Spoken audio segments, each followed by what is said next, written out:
Hey guys, welcome back to Reign to Survival in Fieldcraft. I'm Andrew, and what I have for you today is a discussion and skill demonstration with the survival hatchet. We're going to talk about what makes up a good survival hatchet, the characteristics we should be looking for, as well as some of the skills and improvisational skills especially that we can employ in our survival situation to make it out alive. Stand by. The Est-Wing 12-inch camp hatchet is going to be our survival tool of the day. Now, what makes up a good survival hatchet is something that's small enough for us to carry very easily, either in a backpack, in our coat or smock, on our belt, or in our hand. It can be part of a larger kit, or it can be a standalone item that we can use to provide for our most basic needs in any survival situation. With this hatchet, it's small enough. We can use it for fine carving skills like making traps or tools around camp, but it's still durable and tough enough, and with a little ingenuity and creativity, can accomplish larger axe-type work like felling trees, splitting logs, and processing material for firewood. Now, the survival situation will dictate the order of precedent for our survival priorities in any scenario. Often we stop, think, observe, plan, treat medical injuries, and then move into our most basic survival needs: fire, water, food, and shelter. One of the things we can do to enhance or leverage the tools we already have with us, that hatchet, whatever's in our pockets, and what's in our pack, is by crafting simple tools off the landscape. One of the best and easiest for us to make is a simple dig stick about arm's length, rounded top, pointy bottom. We can use it as a throw stick, baton, mallet, toggle, as well as something to dig with to go after bait or food. We made that dig stick to act as a baton, but if we want to split this wood without a dig stick, especially while reducing the noise that it could put off, we can still use our hatchet to accomplish this by moving under a tree. The cedar tree works well because all the needles have fallen and it's very soft ground. This will dampen the noise. We align that hatchet lengthwise with that log, and then maintaining blade to log contact, we just hammer it into the ground and split that log, reducing the sound at the same time. But of course, we could use that dig stick as a baton with the hatchet to split that cottonwood. One thing that's great about a hatchet like this is that the handle is all metal besides the leather wraps at the end. But we can use that baton and hammer on the neck or the handle of the hatchet without damaging it or worrying about breaking it. Besides processing down material for fire, one thing a survival hatchet should be good at is making small shavings for tinder, if we have just a basic fire starting tool like a lighter. This hatchet came with a somewhat Scandi grind on it. However, it required a little bit of maintenance to make razor sharp. Now that it's razor sharp, we can actually process down material, split it, and get to the dry material inside, make shavings, and then take out our lighter, light those shavings, and we have our survival fire. Now, like a good survival or bushcraft knife, making shavings is all right, but we also want to have some sort of 90-degree edge or some sort of sharp edge of the knife that is not the cutting surface or the bit itself of our hatchet. The top of the head of this hatchet comes with almost a 90-degree edge, making it a perfect striker for a ferro rod. We can get out man-made tinder or whatever tinder we have available and then strike that ferro rod, driving sparks onto our tinder, getting our fire going. Now, it's too easy to ignite man-made tinder with a ferro rod and somewhat of a 90-degree edge. Let's see how it works on natural tinder, something that could be just a little bit more difficult or finicky to get started with a ferro rod. This is yellow birch or river birch bark that is great tinder material and will take a flame relatively easily. And with a ferro rod, it can be somewhat difficult, but all we're going to do is mash this up. We're not going to scrape the bark, and we're going to hit it with our ferro rod, and it takes it relatively well and gets a fire going easily. I'm a big fan of the book Hatchet, where a young boy survives a plane crash in the Alaskan wilderness to survive with nothing more than a hatchet, which is somewhat of the inspiration of this video. But in that book, the young boy throws a hatchet at night at an animal that comes into his shelter. It hits the rock wall of his shelter, creates sparks, and that's where he gets the idea to create fire using flint and steel. We can use the same concept here, and the best part is there's no wooden handle or eye on this hatchet, so we can use the top of the head of that hatchet as a great steel spot location with a hard rock like a piece of flint or chert, and drive sparks off the top of that hatchet head down onto charred material, get it ignited, and now we can start our survival fire. If we don't have any fire starters, we're going to have to go to ground and use natural materials off the landscape, like more cottonwood or dead standing dry softwoods, to create friction fire sets to get our fire going. The bow drill is going to give us the best mechanical advantage, although it's a lot of work up front. That first piece we can make is going to be just our hearth board. We can grab a section that's going to be about 2 or 3 inches in diameter, harvest that, and then split it, plane one side, and now we have our hearth board. That hearth board was easy to make. One thing that's going to be just a little bit more time consuming is that spindle. A tip is that we find sections of material that are already approximately the diameter we want in a spindle, as well as the length of that spindle. Longer is always better. And we harvest that section so there's minimal carving and processing time back at camp. When we have that spindle, we can start by shaping it, getting it straight, knocking off any rounded or twisted or bent ends, and then finally go into the front end where it's going to go down on that hearth board. We round off that end, come to the top, make it a spike for our bearing block, also good for vampires, and we're set. To go for a burn-in, we can use the toe of our hatchet bit to actually carve a divot on our hearth board so we can sync up the spindle and hearth board. As you can see, the hatchet takes care of business, and it will carve down a bow drill friction fire set. For the burn-in, one thing not looking forward to is carving the actual notch into the hearth board. We could do a notchless bow drill, but today we're going to try a different technique in carving that notch and see how it works out for us. But for the burn-in, up until this point, it's too easy, fairly efficient, because we get to pick and choose what material we want and then process it down relatively easily using gross motor skills. So the burn-in's successful. The burn-in's very important because we sync up all the pieces of our bow drill set so we don't have any failures in the mechanics when we're actually going for an ember. So it's important we get that right. Now we can carve the V-notch. We're not going to use any pressing or carving materials with the hatchet. A smaller hatchet like this, it's not very comfortable to do that, so that's one of the downsides. But one of the upsides is that it's very light, and we can use short chopping motions very easily to actually carve that V-notch. You'll see it's a wider V-notch, but still usable.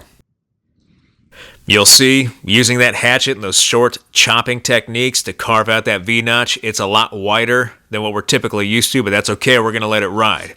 We're also going to use a rock as a bearing block. It's got a nice divot in it that'll reduce the friction at the top of the spindle and help concentrate it down at the bottom of the spindle in the hearth board where it needs to be. So we're going to get set up. We're going to start spinning. Once we see smoke, we can go a little bit faster and apply more downward pressure, fill that notch full of dust, and then go for broke, producing our ember that we can use to get our survival fire going. Here's a quick tip. If we want to pick up all the pieces of that bow drill and keep it in a nice, neat package, take the string off the bow and then wrap it around all the components of our bow drill set, secure it with a knot or weave it in between the components, and now we have a nice, neat package we can travel with. That survival hatchet should also be used for processing food. Everything from processing game and meat to actually getting into food that we may need to crack and open, just like these acorn nuts. We can take a piece of wood, hammer it into the ground as a makeshift anvil, and then we can use the pole or the hammer of that hatchet, the opposite end of the bit, to crack those nuts. One technique for this, to avoid breaking or crushing our fingers, is by grabbing a green branch, a very thin one, or a piece of vine or something that we can wrap around those nuts, hold in place, freeing our hands, and avoid hitting them with our hatchet, and then concentrate the blow on the actual acorn instead of our fingers, cracking the acorns, and then not our fingers so we can get to the meat inside. Speaking of food, we can still use that hatchet and natural materials around us to go after food. If we're not confident in making throw sticks or atlatls or bow and arrows, or we're limited with cordage, we can still use simple deadfall traps to go after game and attempt to get smaller game and then make larger traps to go after larger game. One trap that we're going to do is a hybrid of a promontory peg and then a Siberian deadfall trigger stick. What we're going to do is take a single stick about thumb size or finger size in diameter, and we're going to cut it down into two relatively equal sections. One section, we're going to take our hatchet, we're going to baton our hatchet in perpendicular about a third of the way down the stick. We're going to take our hatchet out, flip it over, and do the same thing on the opposite side, 1/3 the other direction. Then we're just going to simply break the stick into 2 equal pieces. What we just created is a simple promontory peg deadfall trigger. These have been used for years and years, all the way back to the cavemen. But now we're going to put a twist on this peg deadfall trigger system by adding a Siberian trigger system to it to make it a little bit more sensitive, and then extend that bait further underneath our deadfall, increasing our chances of actually getting an animal underneath that deadfall where it can't escape and will be crushed so we can find it. First thing we're going to do is grab those pegs, and we're going to square the sections that marry up together where we just split them apart, giving us 90-degree edges. We're then going to grab that other stick that we created first, and we're going to place the peg to one side of that stick. We're going to score the sides of that stick onto our new stick, and we're going to create a simple cabin notch. We're going to grab our baton or dig stick with our hatchet, and we're going to baton about 1/3 of the way in, almost halfway into that stick, and then using the toe of our hatchet, we're going to baton down into that cut and remove that square notch material, giving us a perfect square notch. From here, we stand it up and we can test it with our peg system, giving us a Siberian promontory peg deadfall trigger system. And now all we have to do is go set it up underneath our deadfall. This is a very easy and efficient trap system for us to set up, especially when our main cutting tool is going to be a hatchet. Very easy to process down and very easy to set up. We need to set up about a dozen of these or so to have any reasonable chance of taking game, but it's very efficient, very easy to use, and very easy to emplace.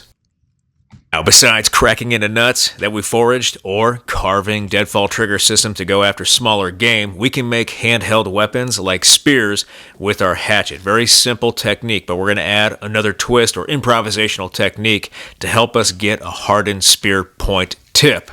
Now, with our hatchet and our spear, at one end we can use 30-degree cuts or chops to carve just a simple spear point at the end of our spear. But if we want to harden that spear point, we can find a down log, create just a small run, and then use friction fire, like a fire plow, to harden the tip of that spear, making it tough for taking down game.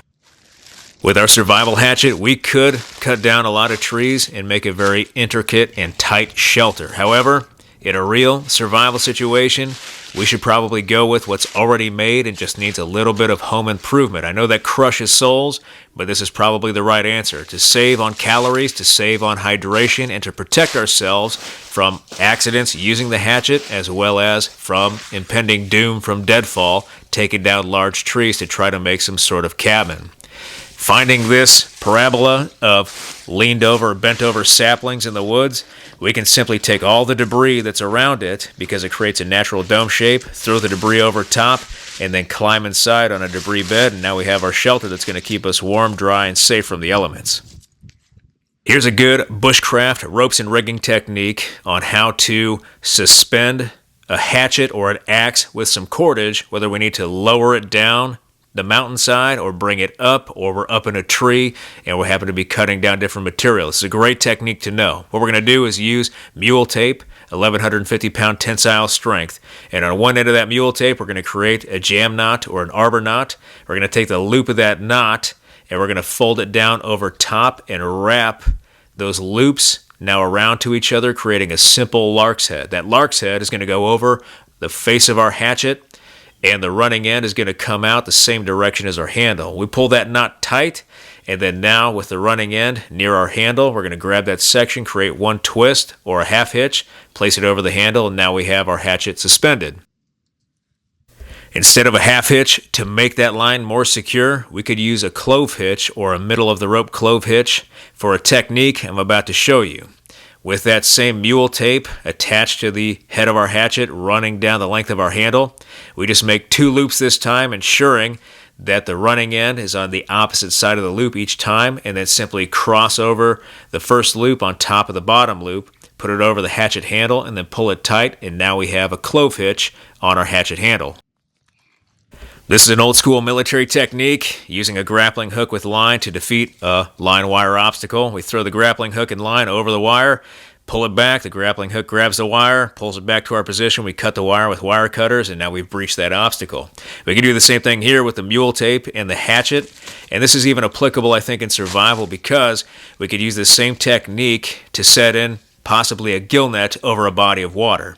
We throw the grappling hook or the hatchet with line across that body of water, and it's attached to our gill net. We wouldn't want to drag that gill net around the body of water through subsurface obstacles, and maybe we don't want to get in the water and swim that net across. So we throw the line, walk around, find our way around, grab the hatchet and line, and simply pull on the line, dragging that net safely into the water, setting our gill net. A good technique for survival possibly in the future.